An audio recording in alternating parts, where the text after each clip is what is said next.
안녕하세요. 수의사 아빠입니다.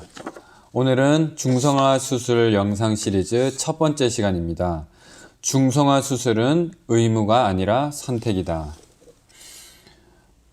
중성화 수술은 이 보호자의 의무일까요? 선택일까요? 이것은 지난번에 다루었던 예방접종과도 비슷한 문제입니다.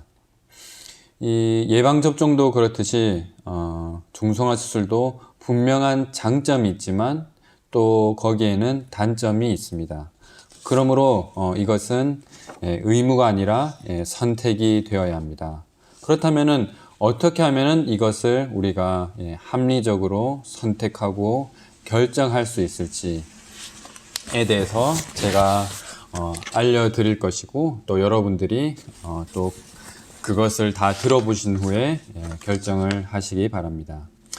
우리가 동물병원에 처음 강아지를 데리고 내원했을 경우에 정해진 코스가 있습니다. 처음에는 그 예방 접종을 또 5차까지 맞게 되고요. 그 다음에 또 매달 사상충약과 외부 기생충약을 발라주도록 하고, 그리고 일정한 시기가 지나면은 대략 한 6개월 이상 이후에 중성화 수술을 시키도록 권유를 합니다.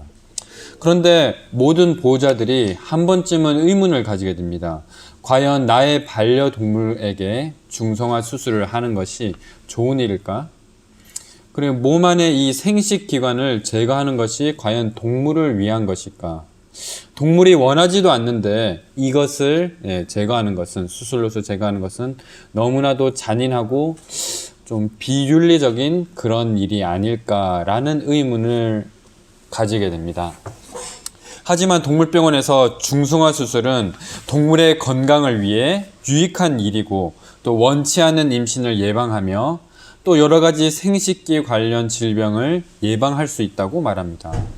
그러면 대부분은 아무런 의심 없이 수의사가 시키는 대로 중성화 수술을 결정하게 됩니다. 그런데 또 간혹 어떤 보호자들은 이러한 수술에 대해 의문을 가지고 또 고민을 하며 이 선택을 주저하게 됩니다. 그러나 이 중성화 수술을 시키지 않는 보호자들은 마치 이 본인 마음만 편하기 위해 동물을 학대하는 이기적인 사람으로 낙인 찍히게 됩니다. 그래서 참 수술을 시키지 않는 것도 현재 이 사회적 분위기 안에서는 쉽지 않은 일입니다. 그렇다면 과연 중성화 수술을 시키지 않는 것이 정말 동물에게 무책임한 일일까요?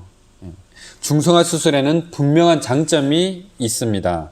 그러나 문제는 동물병원에서나 이 인터넷상에서 중성화 수술의 단점에 대해서는 충분히 보호자들에게 알려주지 않는 것에 있습니다. 단점을 알려주지 않고 장점만을 이야기하게 되면 보호자는 당연히 합리적이고 올바른 선택을 내릴 수가 없게 되고, 대부분이 열의 9은 다 중성화 수술을 시키게 됩니다. 하지만 이 동물병원에서는 중성화 수술에 대한 단점에 대해서도 충분히 알려주어야 합니다. 그래서 보호자가 장점과 단점을 비교해 볼 수 있어야 합니다. 그리고 어떤 것이 사람과 동물에게 더 유익한 일인지 결정할 수 있도록 해야 합니다. 이 중성화 수술은 한 번 결정을 해서 그것을 제거하고 나면은 결코 돌이킬 수 없습니다. 그러므로 매우 신중하고 잘 고민한 다음 선택해야 할 문제인 것입니다. 그리고 우리가 중성화 수술을 하든지 하지 않든지 어떤 선택이든지 그것에 따르는 결과에 대해서는 본인이 책임을 져야 하고, 혹시라도 또 좋지 않은 결과가 일어날지라도 그것에 대해서 예상하고 충분히 감수할 수 있어야 합니다. 그래서 수의사가 할 역할은 장점과 단점에 대해서 충분히 설명을 하고 보호자가 합리적인 선택을 하도록 하는 것입니다. 그래서 다음 시간에는 중성화 수술에 대한 장점에 대해서 알려드리겠습니다. 그리고 세 번째 시간에는 중성화 수술에 대한 단점, 그리고 마지막으로 네 번째 시간에는 중성화 수술을 선택하는 기준이 무엇인지, 대해서 알려드리도록 하겠습니다. 감사합니다.